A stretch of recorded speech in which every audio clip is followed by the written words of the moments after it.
topics and opinions expressed in the following show are solely those of the host and their guests and not those of W4CY Radio, its employees, or affiliates. We make no recommendations or endorsements for radio show programs, services, or products mentioned on air or on our web. No liability, explicit or implied, shall be extended to W4CY Radio or its employees or affiliates. Any questions or comments should be directed to those show hosts. Thank you for choosing W4CY Radio.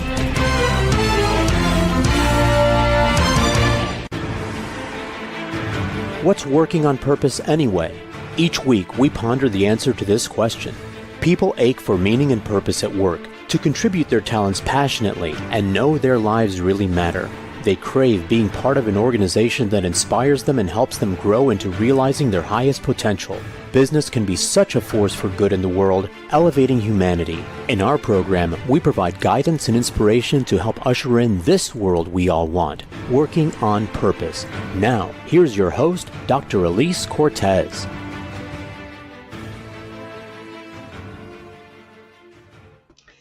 Welcome back to Working on Purpose, which has been brought to you with passion and pride since February of 2015 already. Thanks for tuning in again this week.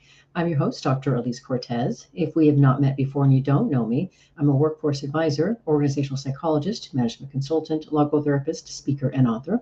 My team and I at Gusto now help companies to enliven and fortify their operations by building a dynamic, high-performance culture, inspirational leadership, and nurturing managers activated by meaning and purpose. Did you know that inspired employees in purpose-led organizations outperform their satisfied peers by a factor of 2.25 to 1? In other words, purpose and inspiration are good for the bottom line. You can learn more about us and how we can work together at gusto-now.com or visit my personal site, elisecortez.com. With us today, we have Ken Lizotte. He is the founder and CEO of Emerson Consulting Group, a consulting firm helping establish thought leadership and professionals of all types. He's the author of 8 books and the editor of 2 more. We'll be talking about his book, Walden for Hire, Business Lessons from Henry David Thoreau. Specifically, we'll talk about his vast work experience and philosophy of work and life, his work as an entrepreneur and inventor in his family pencil business, and the school he founded, all of which give us a fresh perspective on business today.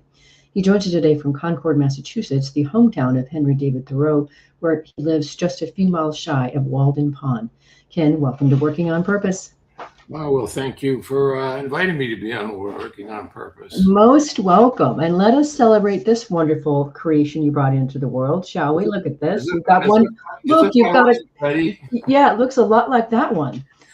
I have to correct you on one thing in my bio. Oh, please. You let everybody know that I live in Concord, Massachusetts, but I don't live in Concord, Massachusetts. I live in Concord, Massachusetts.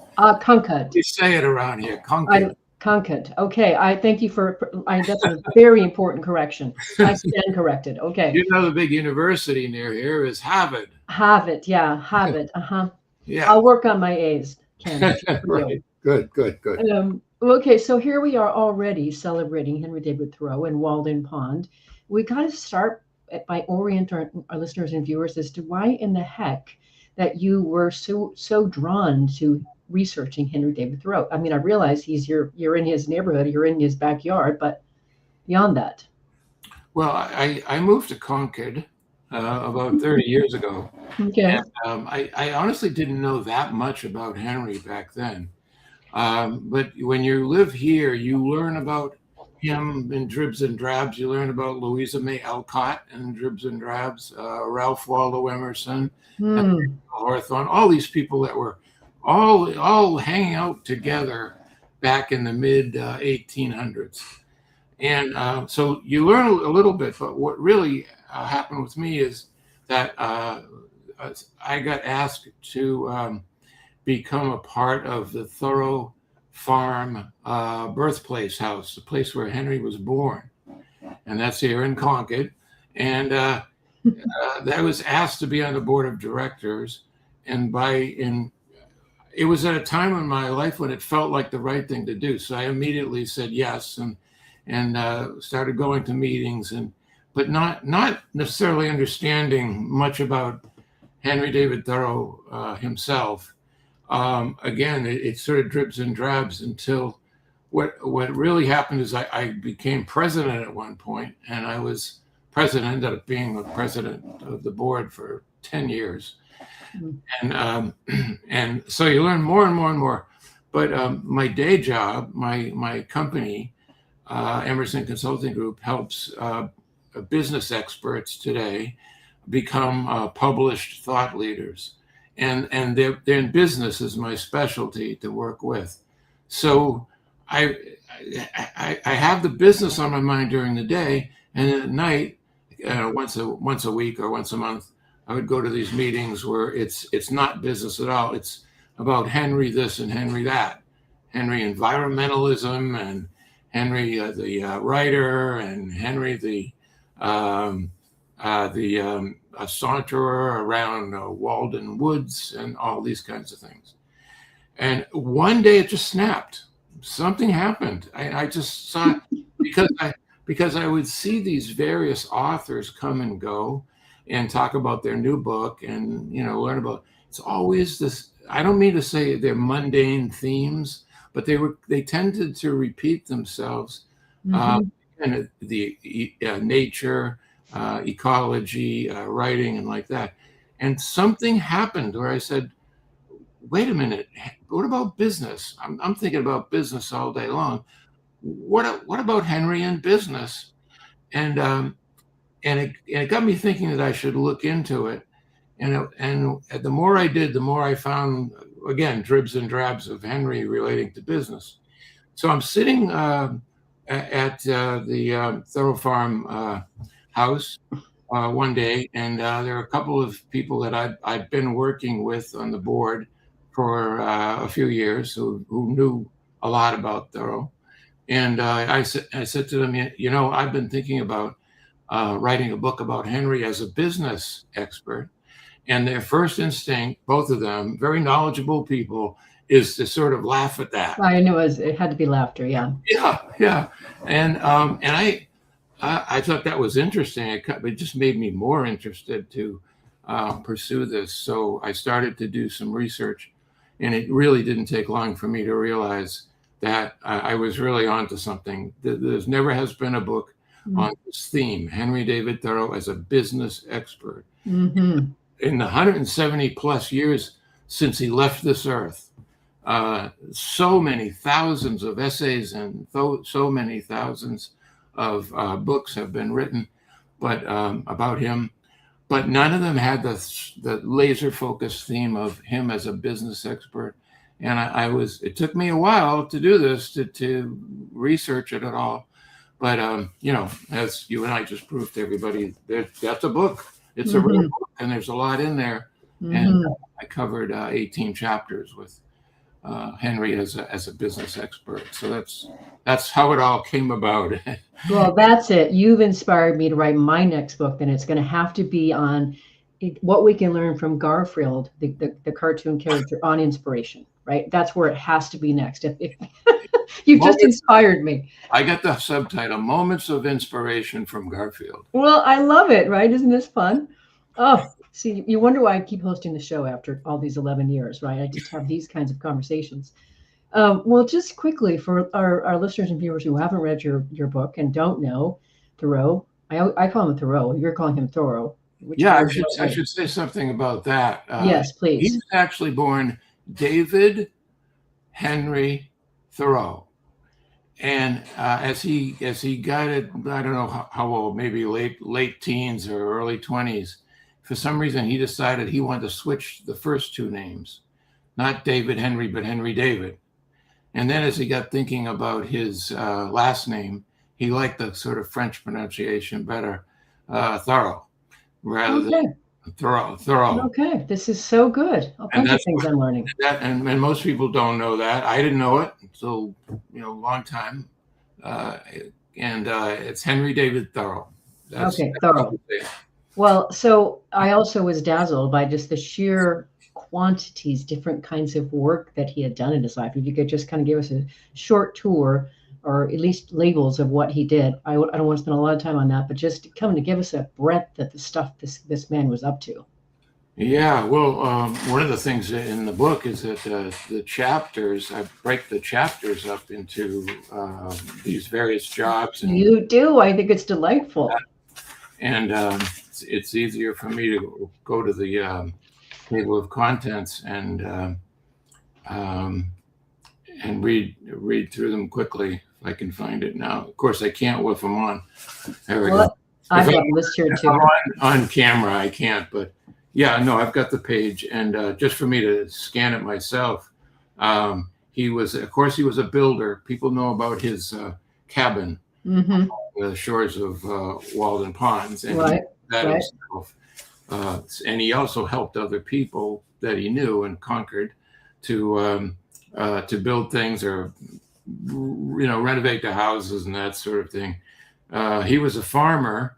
He was a farmer because he didn't own that land that he was on. Ralph Waldo Emerson was a mentor of his, and Waldo, as he was called, had owned the land and made a deal with Henry that if Henry would start a garden, the green beans, yes, that he would give the beans to Waldo for his family, and some of them he could keep to himself or his own family, whatever.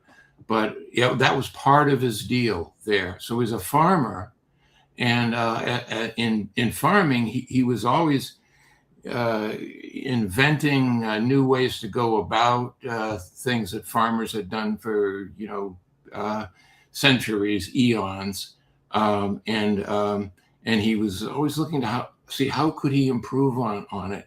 And he was actually able to improve in a sort of a minor way. It wasn't a big farm, but a few acres.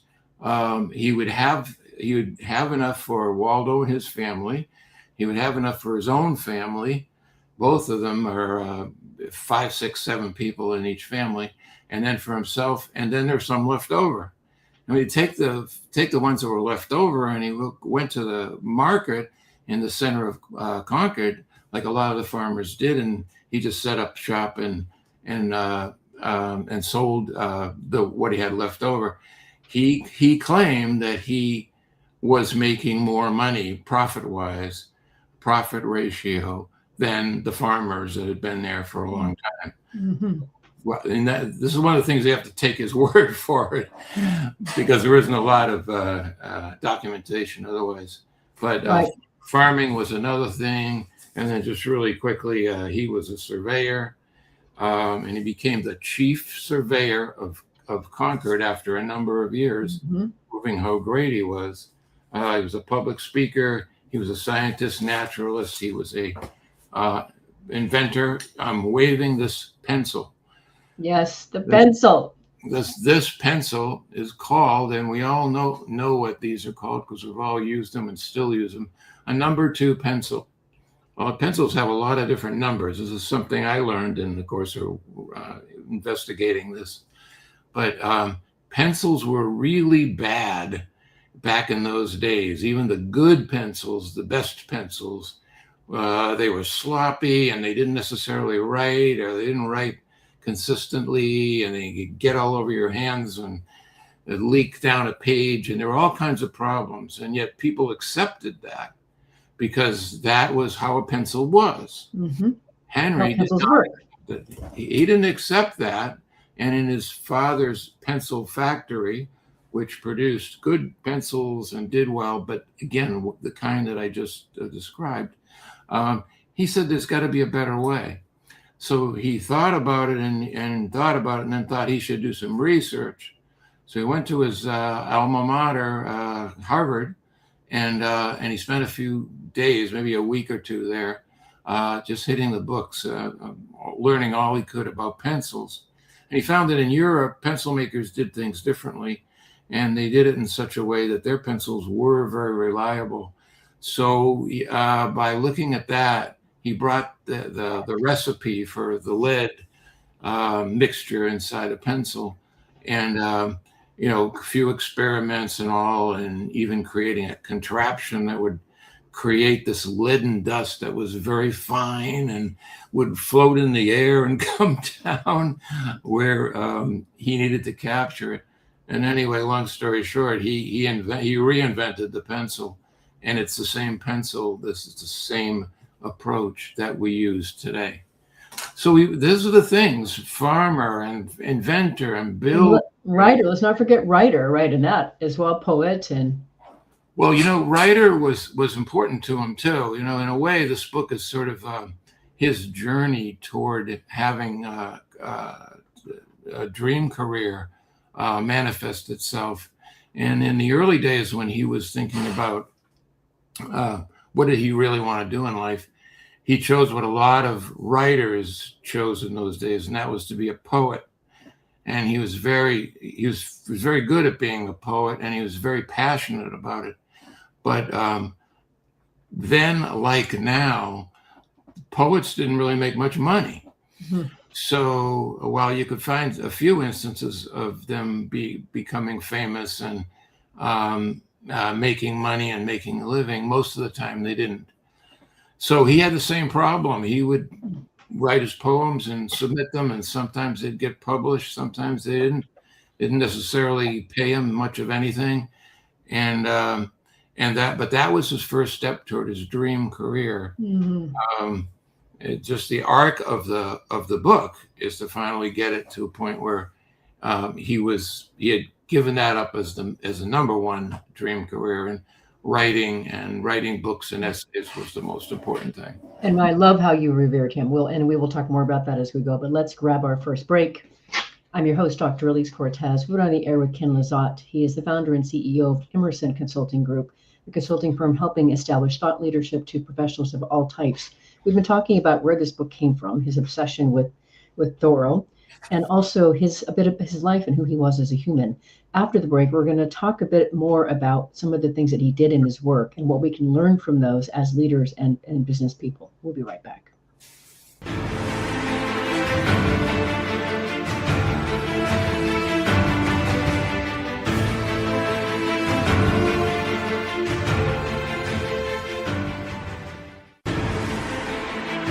Dr. Elise Cortez is a management consultant specializing in meaning and purpose, an inspirational speaker and author. She helps companies visioneer for greater purpose among stakeholders and develop purpose-inspired leadership and meaning-infused cultures that elevate fulfillment, performance, and commitment within the workforce. To learn more or to invite Elise to speak to your organization, please visit her at elisecortez.com. Let's talk about how to get your employees working on purpose.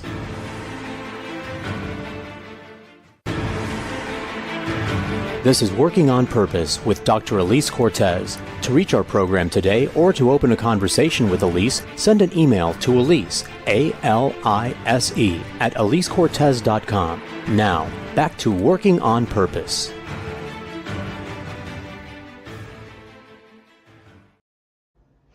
Thanks for staying with us and welcome back to Working on Purpose. I'm your host, Dr. Elise Cortez, as I am dedicated to helping create a world where organizations thrive because their people thrive.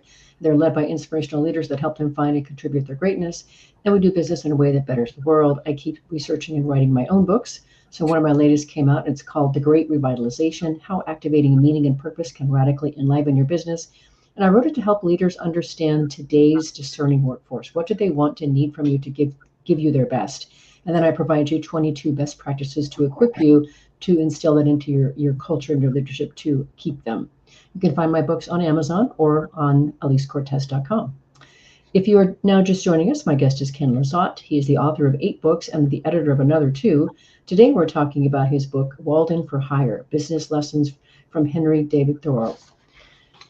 Before we get into a little bit of his work here, I would be remiss if we didn't just sort of remind our listeners and viewers a passage that he's incredibly known for. So I'd love to read it from your book. So this is where you're helping us remember Henry's own reasoning for camping out for 2 years, 2 months, and 2 days on the tranquil shores nearby Walden Pond. You quote him as saying, "I went to the woods because I wished to live deliberately, to front only the essential facts of life, and see if I could not learn what it had to teach, and not when I came to die discover that I had not lived. I did not wish to live what was not life, living in so dear, maybe dire, nor did I wish to practice the resignation unless it was quite necessary. I wanted to live deep and suck out all the marrow of life, to live so sturdily and Spartan-like as to put to rout all that was not life, to cut a broad swath and shave close, to drive life into a corner and reduce it to its lowest terms." That is just so powerful. And it's what a lot of us feel. It's what a lot of us feel frequently. And that's where another famous quote of his, the mass of men lead lives of quiet desperation. Desperation. Yeah. And that's something that he never wanted to do. And he did everything he could to prevent that from happening. But he was so critical and sad, really, in a way, that wherever he would look and he would see people around him right here in this town, that they were spending. This is going to sound familiar to a lot of people, but that they were spending so much time on a job that they didn't particularly love, and but why did they do it? Because they had bills to pay. Mm-hmm. Mortgages to pay, you have car payments, you have to take your dog to the vet, all these things. And Henry said in the very beginning of his book, Walden, that people should pay attention to what he called the necessaries of life, not the necessities. He didn't use that word for whatever reason, necessaries. And those were things like, what are the things that we can, that are necessary? And they were pretty basic, they were food, of course, and warmth. Warmth was a big one. There were a few others, but I always find warmth kind of interesting because it not only did he mean the warmth of the heating system, like in his cabin, he had a stove, a wood stove, but clothing, for example, he considered clothing was necessary for the warmth as much as anything else. Mm-hmm. So how basic can you be so that you're not having to have all these bills that are eating you up and that are, they seem so important, but in fact, he has another quote, and I don't know if I can remember it precisely, but it had to do with the idea that a person is successful in inverse ratio to the things that they can let go or leave behind, or not basically not be enslaved to. Mm-hmm. I remember that. I really appreciate that. To bring that whole idea of more of the necessities in life to modern day, I saw a delightful clip on LinkedIn that somebody had written up, and this woman was writing about how, with all this inflation, that she needed to start cutting corners and chopping things off the budget. And she said she was sitting around with her family one night watching TV, and the kids went to turn the TV on, went to go to their favorite channel, and it wasn't working. And the mom said, "Well, I canceled that." And so they said, okay, they went to go to the next channel, and the same thing, it wasn't working. And they looked again at her, she's like, "I canceled that." And so then by the third time that they got to a channel that she had canceled, her kids turned to her and said, "Are you dying?" It was just so funny, though. It's just this idea that he's talking about those kinds of things. And today, of course, we're talking about canceling, TV channels, basically, Right. get us down to a more, necessary subsistence. Well, Henry never watched cable TV. He had no interest in it. I suppose not. Yeah. Think about it back then. No radio, no this, no Zoom, no. And to put that into context, we're talking about when he lived on Walden Pond. That was 1845. So it's important for listeners and viewers to recognize just the period we're talking about here. It's just amazing what he did. Right. And all the more. So here's another fascinating thing that I loved about your book, Ken. I didn't know that the man went to Harvard.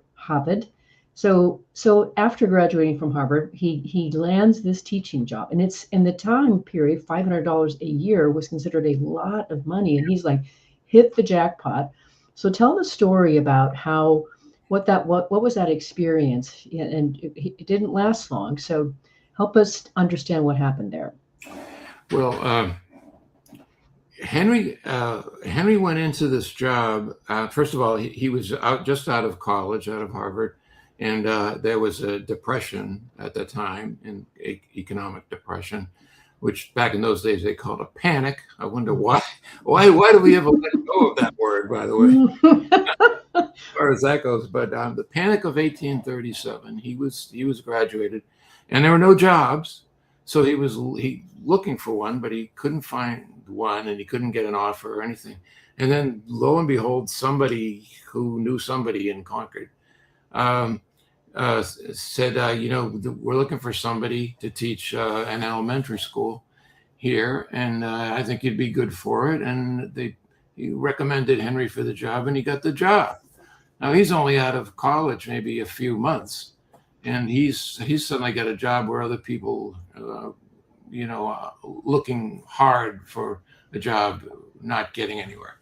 So he takes the job, and one of the things he was happy about was that there had been a decision in Concord that they would do away with what most schools use for discipline, and that's corporal punishment. You would not have to do that as a teacher. That was very important to Henry. So he took the job, and he did the best he could to learn. I don't know how many teachers we have out there, but I was a substitute teacher for like 3 or 4 days early in my life because I said, what am I doing here? This is just it's keeping everybody quiet rather than really teaching. And I think that Henry had the same experience. He had a little bit of an unruly classroom at times. So one day, the head of the school committee in Concord came to sit in the back of the room and see how he was doing. And they were watching this kind of craziness that went on, which Henry was able to handle, by the way. He could see it as being a creativity experiment, let's say. And anyway, this school committee head said, no, you can't do that. You got to do something here. This is not the way to keep kids in line. And so you're going to have to start slapping them on the wrist or the hand, even though that was not the official policy. And Henry just couldn't believe that he was being asked to do this. And he got so upset with it. He did it to a couple of the kids, wrapped them on the wrist and the knuckles or whatever, and sent them back to their seats and their chairs crying. But it didn't sit with him. It wasn't, he didn't feel like he could keep doing it. So the very same day after school was out, he went to this superintendent's office and said, I quit. 10 days, he quit. Because right then and there, that was going over the line for him. He couldn't buy it. In the end, he ended up not getting another teaching job where he was going to be having to live day by day by someone else's rules. But he did become a teacher again when he and his brother founded a private school in Concord. Before you go into that next school, I want to emphasize the couple of lessons out of that, because I wanted to speak separately about that school. That what I took to be out of the lessons, and you sort of do talk about in your book too, is the lesson from him leaving that very, very, very high-paying, lucrative job that suited what he wanted to do, et cetera, in the world, was he did not want to leave his morals behind. He was not willing to set aside his morals for a big pot of money. And I have met many people over my lifetime who have sold their soul for the pot of money. And so I really appreciated that he stuck to that. I just wanted to really celebrate that before we talk about the academy piece, because him starting the academy, I thought, was such and the way you describe it in your book, such a vindication of all of that. So beautiful what they did. So now, please. The old expression, one door closes, another one opens. Right. And that's kind of what happened there. He didn't just walk right into that idea. That took a little while for it to foment in his brain. But he did like kids. One thing about him is he really did. He never got married and never had kids of his own, but he really did like children, and he could relate to them and play with them and teach them and inspire them and all of that. So he had this idea about starting his own school, and so he did. And there were some prominent people in Concord who appreciated who Henry was and what they thought he might accomplish. in this regard, and they sent their own kids to go and be part of his school. And so it started to fill up. And what he did there was it wasn't so much learning by rote or just the 3 R's or when he was at Harvard, back in those days when you were in college, you were spending most of your time learning other languages, Italian and French and Spanish, etc. But anyway, he started, he created his own curriculum, and his curriculum had to do with, there was some of the reading, writing, arithmetic type of thing, but half of the day was very often spent doing what he loved to do in particular, and that's trekking down to Walden Pond and through the woods there that we call the Walden Woods, and stopping with the kids and saying, anybody, what do you see right here? And they would see certain flowers or certain plants or whatever, and he'd say, anybody see an arrowhead? And he would, and they look, they don't see an arrowhead, and he'd say, it was almost like a magic trick. He'd sort of like stoop down and pull up an arrowhead from beneath the earth. And he's very good at that sort of thing. But the idea was to get in touch with nature, learn about nature, see the benefits of being in nature, health benefits as well as inspirational benefits. And he literally, for his own sake, would wander around the woods many days of the week for a full half day or 4 hours or something. Mm-hmm. When we all go hiking, most of us, we might go for like a half an hour or 40 minutes or whatever. And call it really good. He literally went for 4 hours and just what we call saunter. I think that's the word, sauntering around Walden Woods. Hang on for this, because I want to do a little more diving into this part, Ken. There's a few things about what he did at the Academy that I want to extract for our listeners and viewers. So let's grab our last break, and then we'll keep talking about his Academy. I'm your host, Dr. Elise Cortez. We're on the air with Ken Lizotte. He's the founder and CEO of Emerson Consulting Group, a consulting firm helping establish thought leadership to professionals of all types. We've been talking a bit about Henry David Thoreau's jaunt into entrepreneurship and the world of business. After the break, we're going to continue talking about what there is to learn from what he did with that academy. We'll be right back.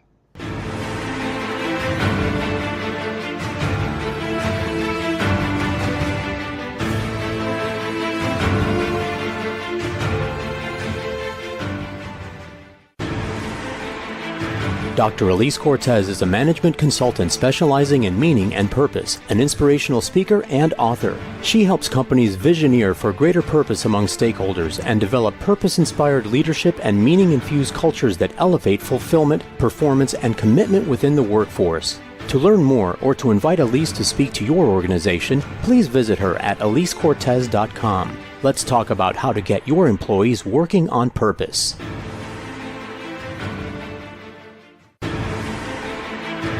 This is Working on Purpose with Dr. Elise Cortez. To reach our program today or to open a conversation with Elise, send an email to Elise, A-L-I-S-E, at elisecortez.com. Now, back to Working on Purpose.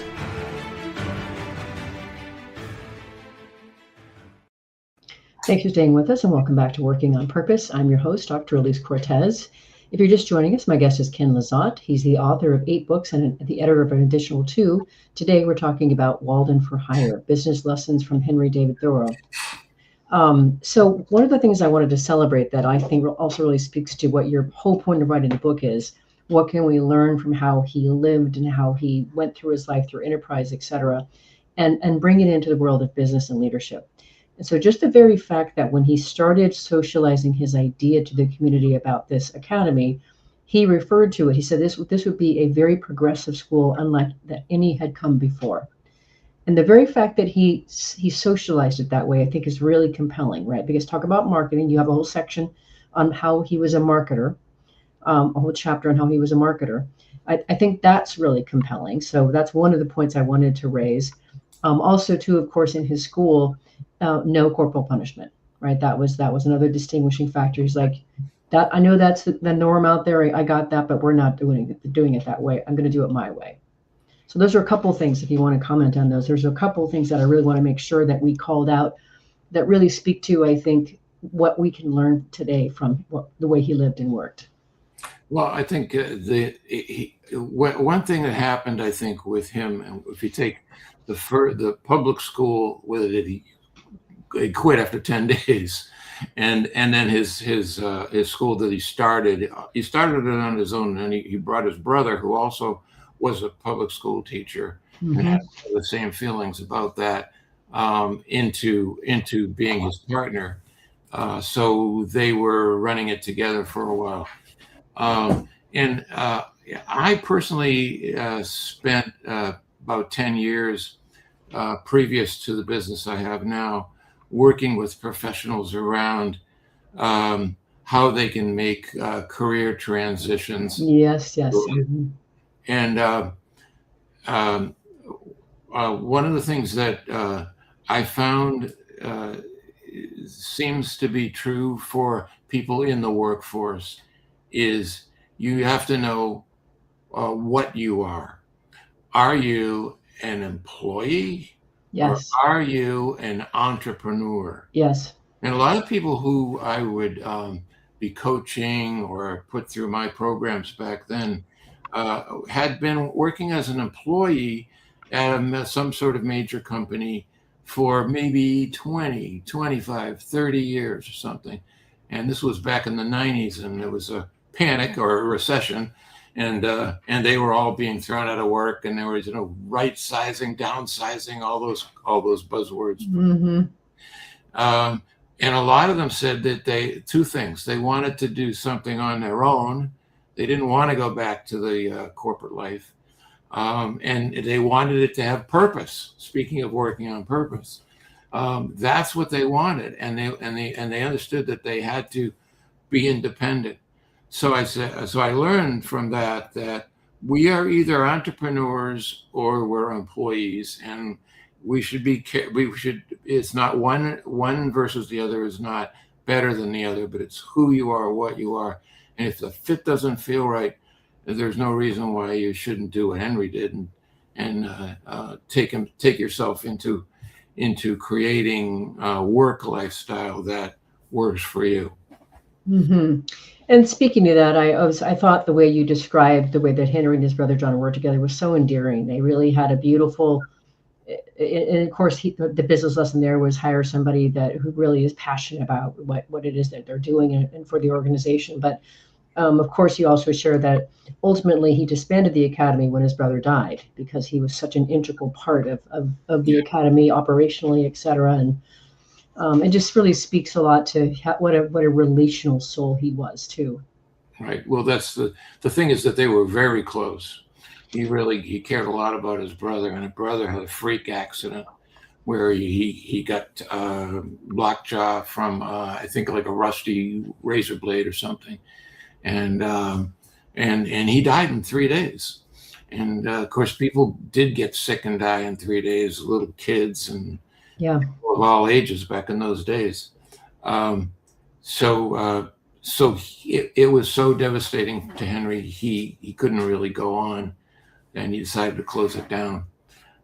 So that's the sad thing about not only losing his brother, but losing this entrepreneurial venture that he was doing so well at. Indeed. He just decided to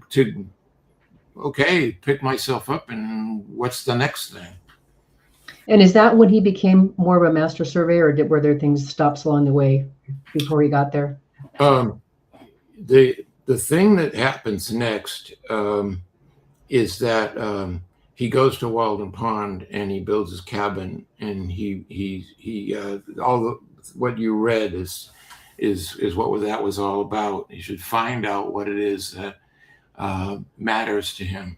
And that's when surveying got started. Not right away. Maybe it might have been the second year that he was there, but he had always had a sort of an interest in surveying. And back in those days, a lot of people became surveyors. People like George Washington was a surveyor, and And what is a surveyor? So for our listeners and viewers who don't really know what that term means, what does a surveyor do? What does it do? A surveyor. Yeah. Well, so here's one thing it does is it measures land and water and natural landscapes, and things like that. And he had a sense of what it did, but he didn't know it very well. And he decided that the best way for him to know it was to take on a project and create a project.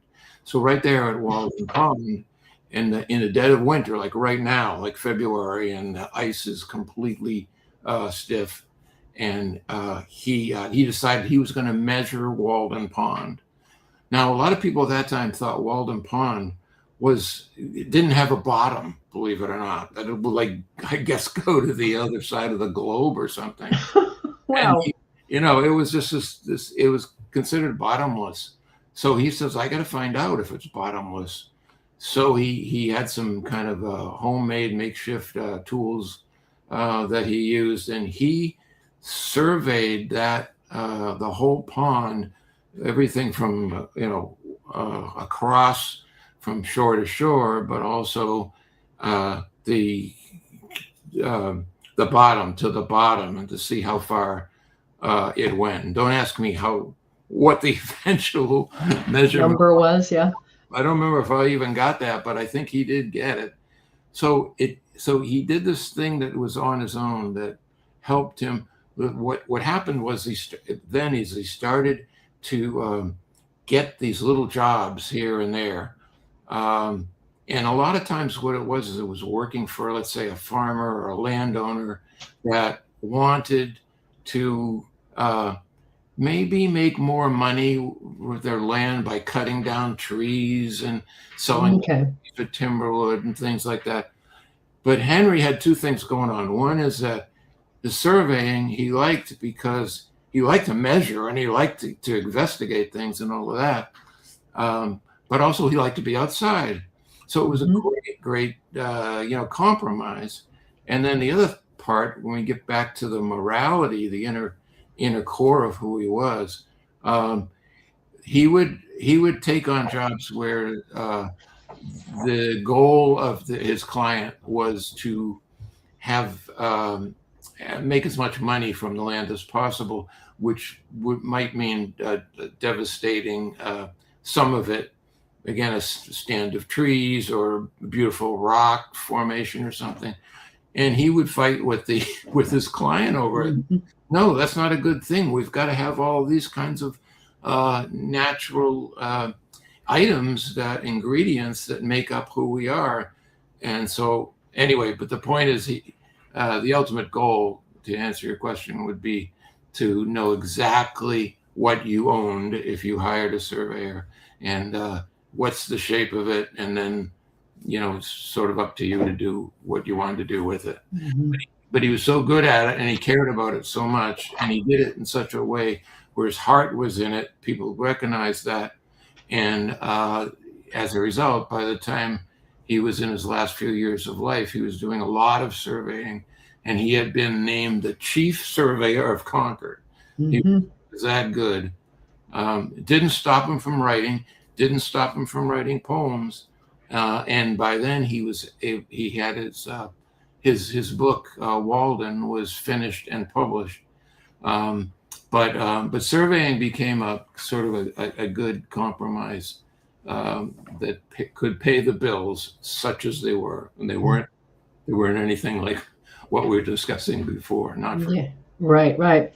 I think it's also really beautiful and endearing how you capture that toward those end of his life. And mind you, listeners and viewers, he passed at the age of 45. He wasn't an old man. Yeah. Maybe back in those days, I'm not sure. But I thought it was beautiful how you really shared too that his sister Sophia really took care of him. And as the care went along, she came to realize she could be a little more useful than just dusting and providing meals, etc. And she began to assemble his writings. So can you share a little bit about how that arrangement worked? What happened because of her work?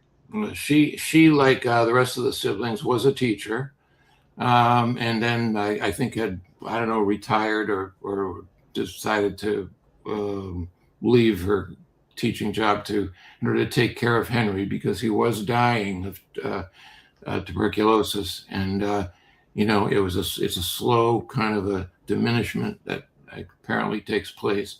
But they decided together that he had a lot of unfinished writings and a lot of work to be done to kind of collect them and organize them. And she was really good at that. And she dedicated herself to that. And then when he died, she then kind of like became his agent, his literary agent, even though he wasn't with us anymore, and went around to various potential publishers or editors or whatever, and got his work published, maybe more so than in his life. But that's what was going on. He was getting weaker and weaker, but she would sit him down in the living room on a couch and have the boxes of papers and go through it, and he'd probably get tired after a few hours, but she was definitely guiding the process. And one thing that does, by the way, when you go back to all the things he did in his life, including the cabin and writing, working on his book, Walden, which, by the way, took 9 years for him to write. 7 drafts, 9 years. Mm-hmm. But eventually it was done and it was published. And I have a chapter where we talk about the cabin. What did the cabin itself make any kind of profit? Did it exemplify Henry's business sense? And it did, not just because of the farming and the beans, but because using the cabin to write that book turned out to be such a bonanza. It's uncountable how much money has been made over the years. Doesn't go to him anymore. Right. But you can go into a book. There's a bookshop across the street from Walden Pond called the Shop at Walden Pond. Mm-hmm. Go in there and you're going to see books like mine and Little Women and all, and you're going to see various editions of Walden. It's so much money has been made over the decades because of what he did at that cabin. That itself was a big profitable enterprise. His sister helped a great deal. Yes, so that speaks to get the right people on the bus, hire people that have talents and skills that you don't have, right? That's really speaks to that beautifully. Well, we've managed to get through almost the whole amount of time here already, Ken, but I want to give you a chance to close the show as you like, say 20 seconds. What would you like to leave our listeners and viewers with? I think that if I was going to leave everybody with something that this book could show them, it is pay attention to what you care about, as I was saying before, in terms of, are you an entrepreneur or an employee? What is it? What's the core of what you want to do that will fulfill you? But also, how can you maintain the kind of inner core morality that that caused Henry to give up a job after 10 days? I mean, that's a tough thing to do. Mm-hmm. But what was important to him in life guided him, and we don't always pay that much attention to that, much as we tried. Thank you, Ken. I thoroughly enjoyed your book, and I'm very grateful to have met you and have you in the show. Thanks for being on Working on Purpose. It's a delight. And thanks for teaching me how to speak Boston sort of language. Hobbit, Concord, sort of. And Henry David Thoreau. Thoreau, indeed. Listeners and viewers, you're going to learn more about Ken Lizotte in his books, including Walden for Hire, and maybe the work he does at Emerson Consulting Group. So you can visit him at thoughtleader.com. thoughtleading.com. Last week, if you missed the live show, you can always catch it via recorded podcast. We were on air with Dr. Vasu Tolia, a physician turned visual artist and international speaker who integrates her background in pediatric medicine with the transformative power of creativity. We talked about how organizations can use intentional art in the workplace to combat burnout and stress and increase focus and creativity. It was a wonderfully transportive conversation and will inspire you to consider how to incorporate art in your physical settings to amplify vitality for yourselves. Next week, we'll be on the air with Paul White, talking about the book he co-authored with Gary Chapman called The 5 Languages of Appreciation in the Workplace, Empowering Organizations by Encouraging People. You will gain a whole new understanding of the power of uniquely appreciating your people through their preferred style. See you then. Let's continue leaning into discovering how to elevate your operating system as a leader, become inspirational, and create destination workplaces where legendary business takes place. Let's work on purpose. We hope you've enjoyed this week's program. Be sure to tune into Working on Purpose, featuring your host, Dr. Elise Cortez, each week on W4CY. Together, we'll create a world where business operates conscientiously, leadership inspires impassioned performance, and employees are fulfilled in work that provides the meaning and purpose they crave. See you there. Let's work on purpose.